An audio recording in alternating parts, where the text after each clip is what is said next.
जिल्ह्यात शेतकऱ्यांनी बियाणे महामंडळाकडून बियाणे निर्मितीसाठी सोयाबीनचे प्लॉट घेतले होते। त्यानंतर बियाणे महामंडळाने मार्चमध्ये बियाणे नापास केले व त्यानंतर बियाणे परत न देता पुन्हा तपासणी करून आता जुलैमध्ये हे बियाणे शेतकऱ्यांना परत केले। मात्र सध्या सोयाबीनचे भाव पडलेले आहेत। मार्चमध्ये बियाणे परत केले असते तर शेतकऱ्यांना योग्य तो दर मिळाला असता। याबाबत अनेक शेतकऱ्यांनी तक्रारी केल्यामुळे रविकांत तुपकर यांनी 10 जुलै रोजी बियाणे महामंडळाच्या कार्यालयात धडक देऊन महामंडळाने शेतकऱ्यांना नुकसान भरपाई द्यावी अशी मागणी रविकांत तुपकर यांनी केली आहे।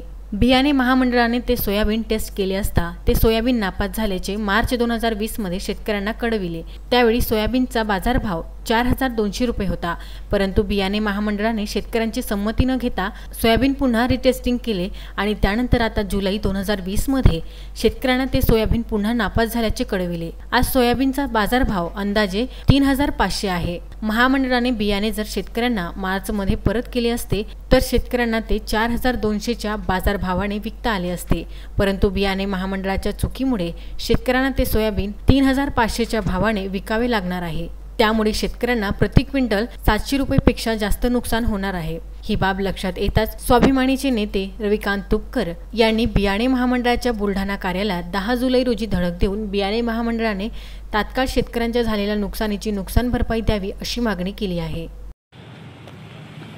आज बियाणे महामंडळाच्या बुलढाण्याच्या कार्यालयामध्ये आम्ही सगळे शेतकरी आलो होतो। बियाणे महामंडळामध्ये फार मोठा गोंधळ सुरू आहे। अनेक शेतकऱ्यांचं बियाणं नापास करण्याचं काम या बियाणे महामंडळाने केलं। शेतकऱ्यांची परवानगी न घेता, कन्सर्न न घेता रिटेस्टिंग त्या बियाण्याचं केलं आणि ते बियाणं नापास झाल्यानंतर त्या शेतकऱ्यांना नापास झालं म्हणून कळवलं गेलं नाही आणि उशिरा कळवल्यामुळं शेतकऱ्यांना जर लवकर कळवलं असतं तुमचं बियाणं नापास झालं तर त्यांना बाजारभाव त्यावेळेला 4142 रुपये सोयाबीनचा होता, तेव्हा कळवलं नाही आणि आता उशिरा कळवलं, ज्याच्यामुळं शेतकऱ्यांना हे बियाणं 3500-3600च्या भावानं विकावं लागणार आहे, कमी दरामध्ये विकावं लागणार आहे। हा जो काही फरक शेतकऱ्यांना येणार आहे, कमी भावात सोयाबीन विकावं लागणार आहे, ही सर्वस्वी जबाबदारी बियाणे महामंडळाची आहे।